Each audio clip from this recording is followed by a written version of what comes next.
daal di dem nag ci Ilimane Pouye nekk DG bu SOGEPA jafe-jafe yi nga xamante ni nii am na ko ak Mbaye Ndiaye expliqué na ko MNF El Hadji Modou Diouf. 2012 dañ ko attribué villa de fonction fële si boori hôpital Dantec mu occupé que de 2012 ba 2024 bi alternance bi jeexee alternance bi amee décret bi li mu wax mooy 2 mois après la perte des fonctions da nga war a génne. Il est venu me voir, je lui ai accordé un délai de 6 mois pour mu mën a waajal dem. À notre grande surprise bi délai bi matee mu war a génne kër gi c'est un bâtiment central R+1 moom la ko état joxoon bi ñu ko joxee 2012 2014 état dépensé na si 50 millions pour réfectionner la villa pour mu mën si dëkk si conditions yu baax. On a les contrats, on a le marché, l'attestation de services faits. Médiaay ba muy génnee kër gi daal ay mur la fa bàyyi. ay mur la fa bàyyi mur la fa bàyyi. porte fenêtre chaise anglaise contact lampe lépp la dindi. mais moom nee na moom moo rafet moom moo kër gi 3 chambres. mais kon bi ñu koy jox kër gi du woon dara quoi. non 3 chambres la mais woon ñun loolu lañ ko wax mu prouver que parce que ñun am nañu contrat boo xamante ne marché bu 40 millions la mais au moins kër bu ñu ko koy jox. son prédécesseur était ministre bàyyi na fa bunt ak fenêtre quand même. waaw mais bàyyi na fa ay carreaux. yéen kay réclamer leen ko 3 chambres ya ngeen ko état joxoon. mais la nga xam ne lam ko wax ne moo ko fa def amul ko lam fa wax ne moo ko fa def amul autorisation pour def ko fa këru état mënoo ko modifier te amul autorisation loolu mooy condition yi bind beneen bi mooy amul fenn fu mu prouver que ne moom moo ko fa def au contraire ñun ñoo prouver que ne ñun ñoo fa def 50 millions pour tabaxal ko bâtiment yooyu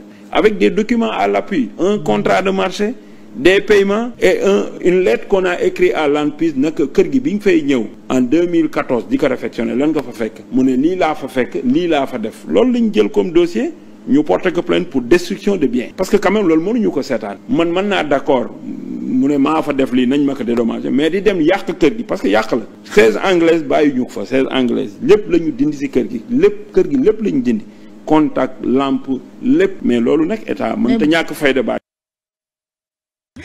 ayca jërëjëf Modou doy na waar Assane Mbaye Ndiaye de dañ ko joxoon kër goo xam ne maanaam état soo nekkee fonctionnaire des fois yenn postes yi suñ la ko joxee dañ lay jox kër goo dëkk nga nekk fa boo demee nag ba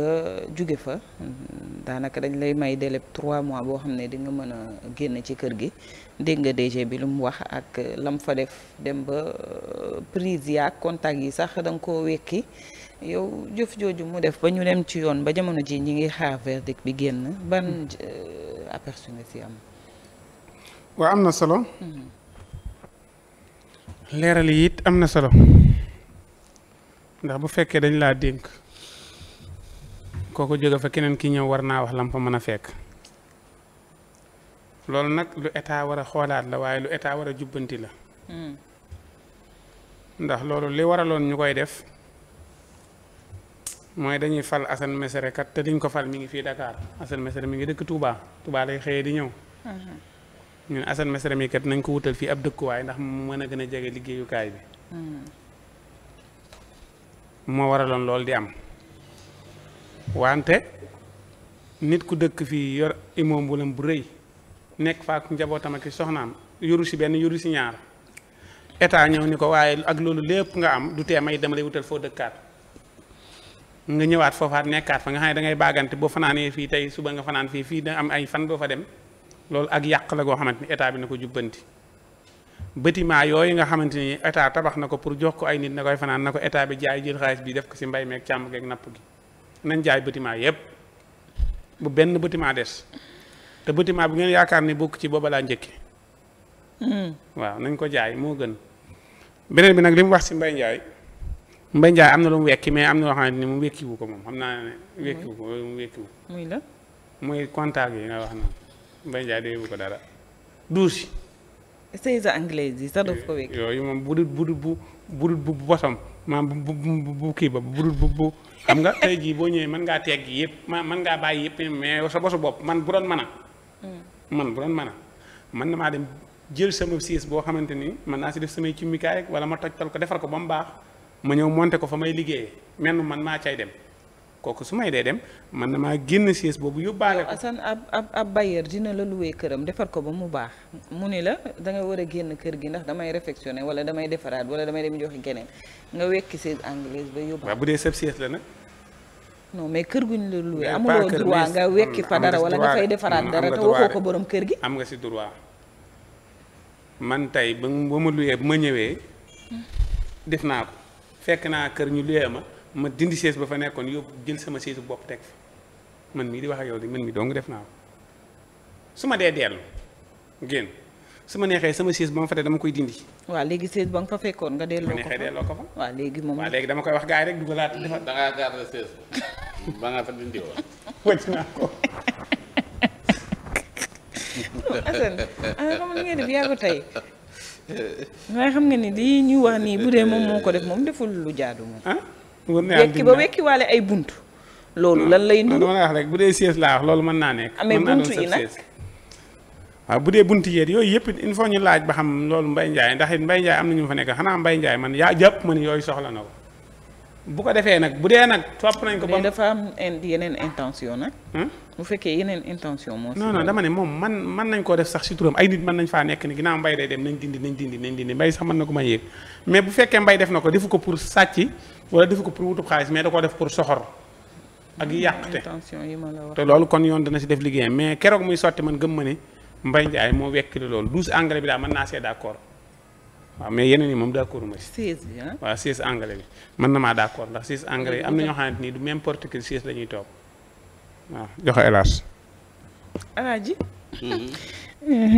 Elimane de lii mu wax ni ne Mbaye ko def ña nga ca loxoy ma nga ca loxoy yoon sax fi mu toll nii xam naa du yàgg dara rek dañu am luñ ci leer. mu mel ni daal li ñu expliqué ne Mbaye moo def li ni mel est-ce que jàppoon nga ni Mbaye moom ëppal loolu. waaw man de wax dëgg fa yàlla bi ma dégloo wax ji. ay ree daf maa jàpp. dama ne li waa ji wax dii de doy na waar lool. parce que gis nga luye nit ñi dañuy luye ci bërëb mais nit ku normal xam nga lii sax du luye logement de kii la fonction la boo xamante ni bi jox nañ mais dama la bëgg a wax rek nit koo xam ne dafa jël xaalisam di luye ci bërëb léeg-léeg nit di luye ci bërëb bu fay génn mooy gën bu mu fay dugg na mu meloon parce que loolu mooy sensu yow ñu xam yow ban genre nit nga parce que tey jii nit ki booy dugg ci bërëb war nga fexe ba booy génn li lay sagal yow yow loolu du question ki nga mais yow loolu yow lay sagal maanaam nit da nga war a sàmm sak bi nga xamante ni bi sab sak la ba jaay waroon na fexe ba bu génnee nit ñi bu ñëwee ne ah voilà koo xamante ni kii image am ni mu mel mooy refléter yow booy génn ci kër booy dugg kii dugg daf la préparer yow ni nga war a mel pour booy dugg si ñu ne Assane fi ñëw ñu ne war nañ defar kër gi parce que Assane ñëw ne man de doonte defar nañ waaye man ëpp naa lii man jàpp naa ni sama bopp ëpp naa lii Assane mën na réformer waat génne yenn yi def fa yu gën a am valeur li fa nekkoon mais bu Assane génnee keneen kay ñëw di dugg si ñu ne ko fii de Assane a fi nekkoon yow yaa fa ne waa ji bu ñëwee ñu ne ko fii Mbaye Ndiaye fi newoon dafa du jekk ci moom ñu ne dindi nañ contact yi dindi nañ siège anglaise yi wekki nañ kii yi maanaam mel ni kuy profitoo ci li fa nekkoon même boo ko jëndoon yow da nga ko jëndoon pour yow la mais boo génnee tamit pour yow même bu fa nekkee pour yow la xam nga lu tax ka fay dugg si bu ñëwee ne ah vraiment kii de nit la koo xamante ni kii bi ma ñëwee di ko fekk di ko remplacer moom fi ñu ma waxoon ne ma fa la dëkk ci laa xam ni kii ko respecté boppam la parce que ba ma ñëwee la ma fa fekk ya dara manqué wu fa loolu mooy sagu nit mais pas nga génn ci bërëb ku ñëw ne waaw ku nekkoon fi ñu ne fii de diw fi nekkoon ñu waaye ana 12 ana 16 anglaise ñu ne dindi nañ ko. comme 16 anglaise waa ana lampe yi ñu ne dindi nañ ko. bunt yi ñu ne waa ana bunt yi ñu ne dindi nañ ko ñu ne waa kan moo fi dëkkoon ñu ne diw. léegi yow kooku ban gis-gis lay am ci yow. dëgg la de. ban gis-gis la nit kooku di am ci yow. est-ce que sagal nga sa bopp. nañu sagal sunu bopp yi. déedéet. parce que lii Mbaye Ndiaye def nii mu siiw nii. sagalu ko. déedéet. sagalu ko. tey jii ay mbokkam ay kiiwam yëpp ñu ne Mbaye Ndiaye de dem na ba dindi 16 anglaise di wekki contact yi sagalu ko loolu du caagi ni réew mi la koy def mais boppam la koy def moo tax parfois il faut nga xalaat réfléchir balaa ngay def mbir après luy xew. comprendre parce que Assane ngi nii nee na la dafa ñëw ci bërëb gis ni 16 bii fi nekk waru cee ne mu dem jëndi ji changé ko mais buy génn da ko fay ba parce que rus na koo dem di yenu di ko dindi way laa même bu fekk non mën nay dem sax dindi ko def fa bu gën a rafet bi fa nekkoon parce que loolu mooy sagam nga bàyyi ko mu ni xool lu lekk waaw dafa am quand même loolu rafetul donc na xam ni li mu def noonu vraiment li nga xam ne moom la wax bu fekkente ni nii la demee loolu moom du sagam loolu moom du sagam quoi ci kilifa waaw loolu du sagu kilifa quoi parce que lii sagam mooy nit ñi ñëw ne waaw fii de kan moo dëkkoon fii ñëw woon na oh là là moom fonction bu mu yoroon bañ rempli ko nii ah Mbaye Ndiaye bu mu yoroon bañ rempli ko Mbaye Ndiaye de ba mu nekkee ministre de l'intérieur laa gëj a xam après ci lu mu lan nekk la nekk. waaw nekkoon na fi ministre de l'intérieur leen wax démb booy yi de ñi nga xam ne ñuy yor moom ma ne ñii de moom ñi nga xam ne li leen di fal wallaay moom kay doy na Doy na waar waar. en tout cas mi ngi noonu.